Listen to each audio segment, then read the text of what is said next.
이번에는 1인용 이동수단인 전동 킥보드 공유 서비스로 주목받고 있는 스타트업인데요.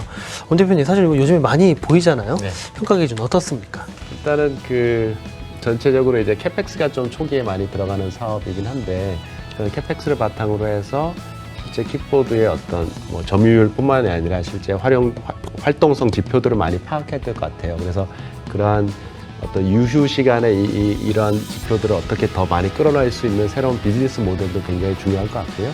또 시간 대비해서 피크 타임이 있고 다운 타임이 있을 텐데, 그런 측면에서 어떻게 우리가 활동성 지표를 끌어올릴 수 있냐에 따라서 기업 가치는 1,000억 대에서 그 이상도 갈 수 있겠죠. 네, 그럼 오늘 주인공을 모셔보도록 하겠습니다. 국내 최초의 오토 결합형 마이크로 모빌리티 공유 서비스로 이동의 편의성을 높여주고 있는 기업인데요. 펌프의 원영인 CSO 모셨습니다. 네, 안녕하세요. 안녕하십니까? 네. 최근 빠르게 성장하고 있는 마이크로 모빌리티, 즉 1인용 이동수단 시장을 선도하고 계신데요. 전동 킥보드 공유 서비스 싱싱을 통해서 서비스 출시 100일 만에 벌써 가입자가 5만 명이 넘어섰다고 들었습니다. 펌프 어떤 회사입니까? 올 초에 설립된 회사입니다. 그래서 저희의 모회사가 띵동이라고 생활 편의 및 배달업을 하는 모회사의 자회사입니다. 그래서 PUMP가 서비스하고 있는 서비스명은 싱싱이고요. 싱싱으로 강남, 서초, 송파 일부에서 서비스를 하고 있는데, 저희가 서비스한 지가 한 4개월 정도 됐습니다. 근데 누적 투자 금액이지만 한 70억 정도 되고 있거든요. 그래서 굉장히 빠르게 성장하고 있는 회사다라고 말씀드릴 수 있을 것 같습니다. 네. 요즘 강남 지역만 가더라도 전동 킥보드 공유 서비스를 이용하는 분들이 점점 많아지고 계시더라고요. 근데 국내에서 이제 싹이 트고 있는 마이크로 모빌리티 서비스를 출시하게 된 계기가 궁금하고요. 또 전동 킥보드의 어떤 가능성과 매력에 주목하신 건가요? 잘 아시겠지만 해외에 벌써 1조 넘는 밸류를 갖고 있는 전동 킥보드 공유 서비스도 있고요.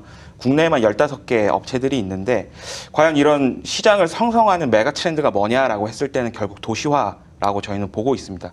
도시화가 되면 인구가 밀집되고 동선이 겹치게 되면 문제들이 막 발생하지 않습니까? 대기 오염, 교통 혼잡, 그런 것들이 있는데요. 그러면 이제 대중교통이 또 덩달아 발전하게 되는데, 우리 집 앞에 그리고 회사 앞에 대중교통이 없기 때문에 그 퍼스트 마일과 라스트 마일의 애매함들이 있거든요. 근데 이 전동 킥보드가 그런 애매함들을 굉장히 확실하게 그리고 빠르게 해결해주는 솔루션인 것이죠. 그럼 구체적으로 서비스를 어떻게 이용할 수가 있는지도 궁금하고요. 또 국내 최초의 오토 결합형 전동 킥보드 공유 서비스로서 차별성도 궁금합니다. 이용 방법 굉장히 간단하고요. 일단은 싱싱 앱을 다운을 받으시면 됩니다. 그리고 다운을 받아서 켜보시면 저희가 서비스하고 있는 지역에 배치된 싱싱 그 기기들을 한눈에 확인하실 수가 있고요. 그래서 그걸 보고 찾아가셔도 되고, 아니면 서비스 지역 내를 걷다가 싱싱 기기를 발견하실 수도 있을 거예요. 그러면 면허 등록과 카드 등록을 하시고 QR을 스캔하시면 바로 이용을 하실 수가 있습니다. 그래서 이용을 하시다가 원하는 곳에서 반납을 하시면 되고요. 그러면 등록된 카드로 자동 결제가 일어납니다. 요금 같은 경우에는 언락 비용, 그러니까 저희가 5분 무료를 드리는데 500원이고요. 싱싱의 킥보드 같은 경우는 2세대 킥보드라서 교체형 배터리를 저희가 쓰고 있습니다. 그래서 수요가 많아져서 배터리에 전력이 없으면 띵동의 메신저들이 오토바이를 이용해서 굉장히 빠르게 교체가 가능합니다. 그러면 추가 전력을 공급할 수 있는 부분이 있는 거고요. 이것뿐만 아니라 24시간 콜센터 응대라든지 로드 밸런싱을 실시간으로 하는 부분에서 여러 가지 업무 공조를 하고 있습니다. 예. 그럼 전동 킥보드 기기 자체의 경쟁력이나 차별점도 가지고 계신가요? 감히 말씀드릴 수 있을 것 같은데, 공유형으로 제작된 그런 2세대 킥보드 중에서는 전 세계에서 가장 좋은 스펙이라고 말씀드릴 수 있을 것 같습니다. 저희가 이제 주행 시간이 한 4시간 정도로 1세대보다 거의 2배가량 길어졌고요. 그리고 휠 크기도 10인치로 커졌고, 서스펜션 등, 그래서 이제 승차감이 상당히 좋은 부분이 있는데, 특히 그 500와트 전력을 갖고 있습니다. 그러니까 등판 능력인데요. 예를 들어서 강남에 언덕이 굉장히 많지 않습니까? 그런데 저희 기기 같은 경우는 120kg까지 태우고 거의 모든 언덕을 주파할 수 있는 등판 능력을 갖고 있습니다. 그러니까 말씀드리는 그런 주행 안정성, 그다음에 승차감, 그리고 등판 능력 같은 경우는 사용자 안전이랑도 굉장히 맞닿아 있는 부분이기 때문에 저희가 굉장히 투자를 많이 했고, 저희가 차별점 그리고 강점으로 많이 강조하는 부분입니다. 근데 전동 킥보드 사용자들이 늘어나면서 사실 안전에 대한 우려도 상당히 커지고 있는데요. 네. 사용자들이 안심하고 사용할 수 있는 보안 장치도 마련하셨습니까? 맞습니다. 이제 이용이 늘어나면 당연히 리스크도 커집니다. 그런데 저희가 그런 리스크와 사고를 100% 예방할 수는 없고요. 그런 사고들이 발생했을 때 어떻게 처리 혹은 뭐 보완할 거냐인 것 같고, 그거를 저희가 보험의 형태로 풀어냈습니다. 그래서 싱싱 세이프 보험을 현대해상과 저희가 만들었고요. 그래서 실제로 이용 패턴에 맞는 보장들을 드리려고 만들었고 적용하고 있습니다. 그런데 이게 시장 초기다 보니까 조금 보장이 아직은 좀 적은 부분이 있지만 시장이 커지면서 계속 현대해상과 공조해서 더 많은 보장들을 드리려고 설계하고 있습니다. 두 번째로는 저희가 많은 캠페인들을 하고 있습니다. 저희 기기에 보시면 방금 말씀하신 여러 가지 안전 그리고 안전한 주행에 대해서 강조를 많이 해놨고요. 저희 앱에서도 계속해서 반복 노출함으로써 인식을 가져가게 하려고 하는 노력이 있는데, 무엇보다도 이게 신교통수단이기 때문에 저희가 이제 뭐 지자체라든지 전국민의 어떤 그런 인식 개선이 굉장히 중요하다고 보고 있어요. 그래서 지자체라든지 그런 행정부처와 공조해서 좀 큰 캠페인을 가져가면서 빠르게 인식 개선을 할 수 있는 부분들도 논의하고 있습니다. 사용자들의 반응, 만족도는 어떻습니까? 저희는 이 서비스를 되게 출퇴근에만 쓸 거라고 생각을 했어요. 그런데 레저형 수요가 있습니다. 그래서 특히 주말 같은 때는 이거를 빌려서 데이트를 하시고요. 맛집 가시고 쇼핑 가는 이런 형태가 보여지고 있는 게 굉장히 재밌고요. 저희 내부에서 이제 사유화라고 이야기를 하는데, 저희가 공유 모델이잖아요. 근데 이게 이제 만족도가 있다 보니까 이거를 집안으로 가져가시거나 막 쇠사슬로 묶어놓고 이런 사유화 이슈까지 있을 만큼 만족도가 있는 모습이에요. 물론 이제 이런 것들은 기능으로서 저희가 보완해야 되지만 사용자가 그만큼 만족하는 니즈를 보여준다라는 게 저는 굉장히 고무적이라고 판단하고 있습니다. 예. 그 1인용 교통수단인 만큼 그 각 소비자들의 니즈나 이용 패턴 뭐 등에서 맞춰서 좀 맞춤형 서비스를 운영할 필요도 있을 것 같은데요. 이런 노력들은 어떤 게 지금 하고 계신가요? 사실은 그 부분이 저희의 코어 밸류 중 하나입니다. 저희는 데이터 기반의 스마트 오퍼레이션이라는 코어 밸류가 있는데요. 그러니까 결국에는 수요에 따라서 어떻게 배치해야 되고, 그리고 이용 패턴에 따라서 어떤 시간대에 주로 운영해야 되는가, 이게 굉장히 주요한 골자라고 보고 있습니다. 그래서 이번에 저희가 실제로 이제 한 달간 오후 9시까지 영업했던 거를 3시간 정도 늘려서 영업을 해봤거든요. 근데 주 사용 시간보다 한 80%에 준하는 이용 패턴이 나오는 걸 보면서 영구 연장을 했거든요. 이런 식으로 사용자의 이용 패턴에 맞춰서 계속해서 운영 시간이라든지 배치라든지 이런 것들을 유동적으로 해나가고 있습니다. 기존의 교통수단이 제공하지 못했던 새로운 편리함과 가치를 만들어낸 부분이 상당히 인상적입니다. 민간 분야에서 사실 공공이 해결하지 못하는 분야를 이제 치고 나가신 거고, 물론 해외 성공 레퍼런스를 바탕으로 해서 해외보다 더 좋은 어떤 그 기구를 이제 국내 서비스하고 계시고요. 또 국내 서비스를 하시면 실질적으로 굉장히 좋은 지표들을 만들어내고 있고 또 치고 나가고 계시기 때문에요. 확장성 측면에서 더 많은 기대가 됩니다. 예. 네. 앞으로 확장성 위주로 좀 더 이야기를 나눠보도록 하겠습니다. 전 세계적으로 사실 마이크로 모빌리티 시장이 빠르게 커지고 있잖아요. 미국의 전동 킥보드 공유 스타트업 버즈 상당히 유명한데 1년 만에 기업 가치가 2조 원을 돌파하면서 역사상 가장 빠르게 성장한 스타트업으로 또 주목을 받았습니다. 현재 이 시장의 규모가 어느 정도이고 또 앞으로의 성장성 어떻게 전망하십니까? 뭐 2030년 글로벌 시장이 26조다. 그리고 뭐 한국교통연구원이 발표한 거에 따르면 국내는 2022년이 되면 뭐 6천억 이상의 시장이 될 거다. 근데 사실 특히 국내 시장에 놓고 보면 저희는 더 빠르게 시장이 성장하고 있다고 생각합니다.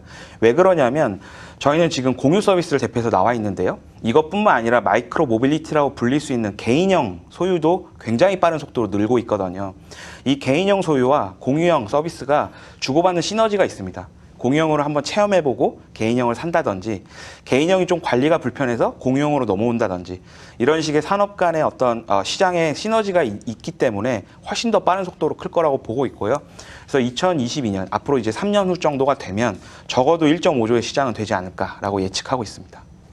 안전 문제 함께 사용하고 나서도 무질서하게 킥보드를 이게 방치하는 경우도 좀 있잖아요. 네네. 그래서 사실 도시 미관에 대해서 문제가 조금씩 나오고 있는데 네. 이 부분에 대해서도 또 대안을 강구 중이신 거죠? 띵동이 갖고 있는 제휴점이 한 2,000곳이 넘습니다. 그래서 그 제휴점들과 공조해서 이미 베타 테스트를 한번 해봤고요.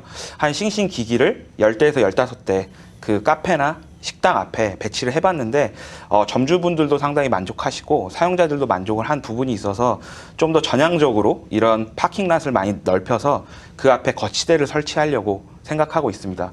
꼭 역 앞에만 배치한다고 좋은 건 아니거든요. 좀 이렇게 세밀하게 배치된 것이 훨씬 이용자 입장에서 좋기 때문에 그런 부분들 만들어 나가고 있습니다.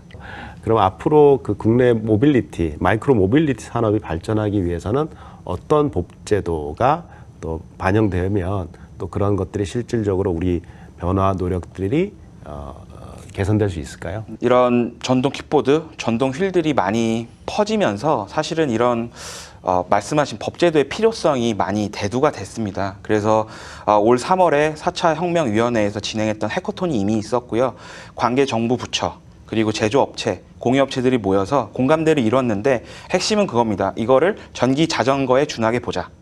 그래서 자전거 도로 통행 허용, 면허 등록 필요 없게끔 만드는 내용들을 골자로 해서 이미 개정안이 발의되었는데요. 계류 중에 있습니다. 그래서 올해에 꼭 이 법이 통과되는 것이 굉장히 중요할 것 같고요. 이런 법 제도를 바탕으로 이런 신교통에 맞는 인프라도 굉장히 중요하다고 생각합니다. 이번에 서울시가 발표한 뭐 자전거 하이웨이라든지 차도 혹은 인도 말고 제3의 라인들을 만드는 이런 것들을 통해서 계속해서 이런 신교통이 저희 국민들 안에서 공존할 수 있는 인프라를 가져가는 것이 매우 중요할 것이라고 보고 있습니다. 앞으로 추가로 가능한 비즈니스 모델이나 사업 확장 전략도 가지고 계십니까? 그 부분에 있어서 가장 중요한 것은 저희가 저희 스스로의 업을 어떻게 정의하냐라고 생각합니다. 그래서 처음에 전동 킥보드를 초단기 렌탈하는 건가? 라는 생각들이 많았는데요. 저희는 그렇다기보다는 저희 스스로를 마이크로 모빌리티 스트리밍 서비스라고 정의했습니다. 음악 스트리밍 서비스처럼 언제 어디서든 액세스할 수 있는 환경을 만들어서 사용자 삶에 락인하는 게 저희의 목표고요. 그러기 위해서 시간 정액제라든지 구독 서비스, 그리고 리스까지도 생각하는 부분들이 있습니다. 두 번째는 지금은 전동 킥보드만 서비스하고 있지만 지금 전기 자전거도 제작 중에 있고 다양한 전동 스쿠터라든지 이런 것들 포트폴리오를 늘려나가서 마이크로 모빌리티의 범위를 넓혀나갈 생각입니다. 최종 평가를 해볼 시간인데요. 원 대표님, 펌프의 투자 단계 어떤 라운드로 보십니까? 기존에 이제 시리즈 A 라운드 좀 대규모로 성공하셨고요. 그래서 시리즈 B 단계를 이제 가셔야 되는데 그 과정 속에서 일부 좀 추가적인 어떤 킥보드의 수요가 워낙 커지고 있기 때문에 좀 브리지 라운드가 필요한 상황인 것 같고 그런 측면에서 A-1이 되지 않을까 싶습니다. 네. 최종 가치 얼마입니까? 기업 가치는 결국 우리가 실질적으로 성장할 수 있는 성장성이라든가 또 실제 성장성을 바탕으로 어떤 수익성을 만들어내냐가 중요하겠지만요. 지금 시리즈 A 펀딩 이후에 굉장히 좋은 활동성 지표를 만들어내고 있는 기업이고 그래서 그런 기업 가치를 바탕으로 해서 시리즈 B까지 잘 가셔야 되는 상황인 것 같아요. 그래서 그런 측면에서 봤을 때는 뭐 전체적으로 밸류에이션은 한 400억 정도에서 이제 A-1에 성공하시고 그 이후에 시리즈 B 단계에서 B 정도의 어떤 가시성을 만들어내시면서 1,000억 이상의 가치를 한번 노려볼 수 있는 기회를 가지고 계신 회사인 거로 생각합니다. 권영희 CS는 오늘 평가 내리신 소감과 앞으로의 목표와 계획에 대해서도 한 말씀 부탁드립니다. 네, 긍정적으로 평가해 주셔서 너무 감사하고요. 저희 어떤 목표, 비전이라 함은 저희가 이 서비스가 어떻게 보면 글로벌에서 들어온 서비스잖아요. 근데 국내 모빌리티 수요와 국내 모빌리티 환경이 해외에 뒤지지 않는다고 생각합니다. 그래서 그것들을 바탕으로 저희가 서비스 표준을 다시 한번 만들어서 글로벌로 나가려는 목표가 있습니다. 그리고 더불어서 저희가 제조를 하려고 하거든요. 지금 모이고 있는 이런 어떤 사용 패턴이라든지 어떻게 쓰이고 있는지 이런 데이터를 기반으로 결국 저희가 제조를 해야 큰 꿈을 꿀 수 있기 때문에 그런 글로벌 스탠다드에 맞는 서비스 그리고 제조 역량 이 두 가지를 가지고 글로벌화를 해보는 게 저희의 목표이자 비전입니다. 앞으로 정말 이동의 편리함과 가치를 높이는 마이크로 모빌리티 분야의 리딩 기업으로 성장하실 기대해 보겠습니다. 오늘 나오셔서 감사드립니다. 감사합니다.